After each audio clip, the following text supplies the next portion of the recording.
of directors, and Mike Doherty, the president of the board of directors. Ivy Albright is an amazing curator, and we share some history of DC, from DC. And I want to thank them also for their vision in adding this wonderful and significant painting to the collection. I have an interesting journey getting to Galveston. I consider myself a daughter of Galveston, as my father, thanks to my father, Melvin Hughes DeBrule, who was a proud native Galveston, or I've learned here a BOI. And my father would tell these fascinating stories. It would start out as a kid, talk about the hurricanes, we talk about the mosquitoes, we talk about all kinds of things, but then he would start talking about the families. We had 6 families in 1900. I know the Great Storm started. They did the census just before the storm. And what was fascinating is that if you go through in 1900, the 6 families were there, and then in 1910 they were still here. So they survived the storm. And if it wasn't, I want to also thank the Galveston Daily News, because if it wasn't for that phenomenal paper and the reporters who actually covered the stories of everyone in Galveston, regardless of where they were from. And so this was an inclusive and diverse community from the beginning. And so that was the only way I found out about my history. And I want to thank you. And I see John Humphreys here, and thank you for being here as one of the reporters who will make history as well. So thank you. But my father told the stories of our Galveston families who, through their educational accomplishments, but they were also morally determined and their tenacity to confront racism and injustice here.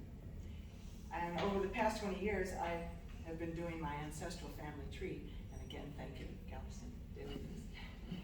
And I discovered my paternal family began in Galveston in the late 1800s. My great-grandfather, Judge John F. DeBrule, was a former slave. He was born in 1841, and he was appointed Justice of the Peace in 1870.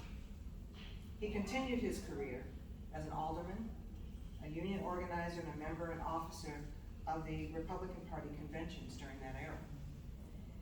The family stories took on new meaning with this, and it was exciting.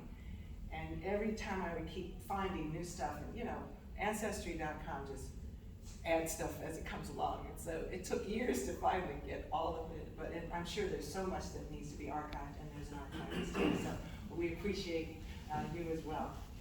And I just wanted to know that these stories documented the precarious journey of freed men and women, and it was evident long after emancipation.